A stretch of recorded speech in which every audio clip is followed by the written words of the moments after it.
Assalamualaikum warahmatullahi wabarakatuh. Kelas Al-Baita, kelas Al-Biruni, semuanya. Oke, berarti semuanya sudah siap ya untuk belajar literasi bersama Bu Asri. Kali ini Bu Asri punya sebuah materi nih. Ada yang tahu tidak tentang apa?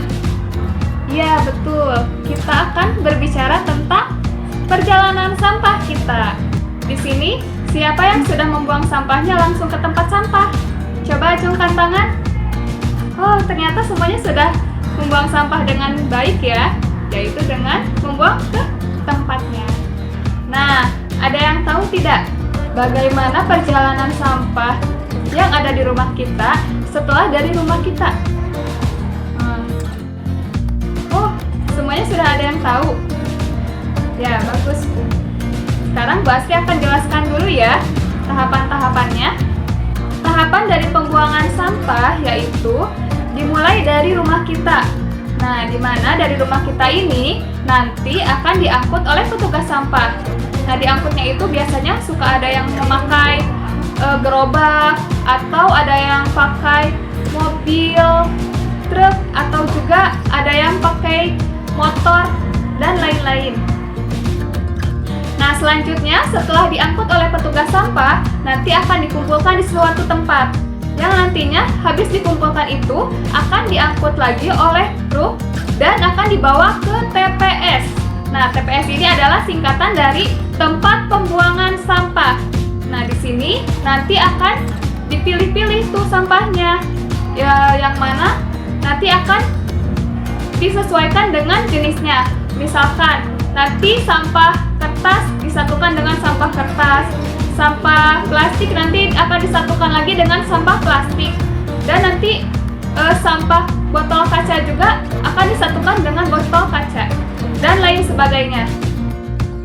Di TPS juga nanti akan ada pemilihan sampah, di mana sampah yang bisa didaur ulang nanti akan disatukan dengan sampah yang masih layak pakai, dan juga nanti sampah yang sudah tidak berfungsi sama sekali akan diangkut ke TPA. Setelah itu, setelah terjadi pemilihan, nanti sampahnya akan diangkut lagi oleh truk dan akan dibawa ke TPA.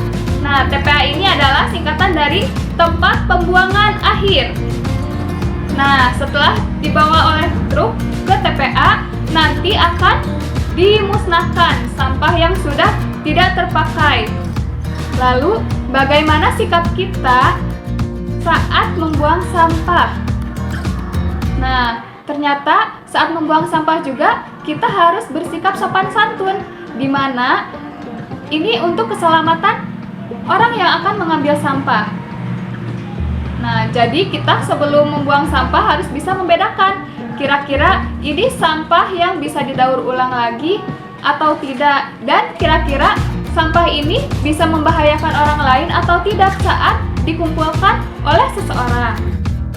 Misalnya, kita menyatukan sampah-sampah yang kira-kira tidak akan membahayakan seperti kertas, plastik, dan lain-lain. Lalu selain itu, kalau misalkan yang selanjutnya sampah yang bisa membahayakan orang lain seperti benda-benda tajam, pecahan kaca, pecahan puing-puing yang sudah hancur. Nah, itu disatukan ke tempat yang lain.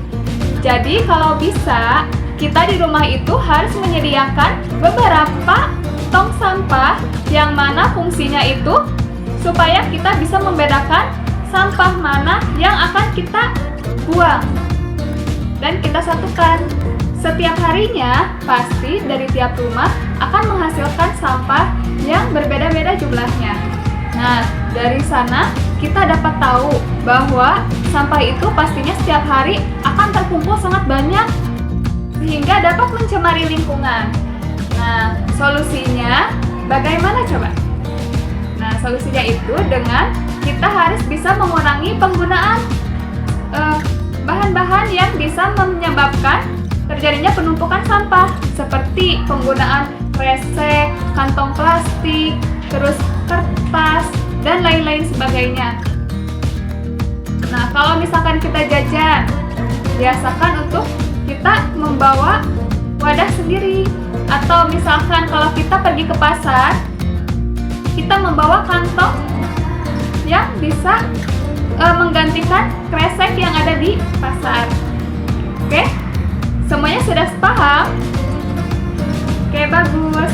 Semoga video ini bisa bermanfaat ya bagi kalian. Mungkin cukup sekian video dari Bu Asri.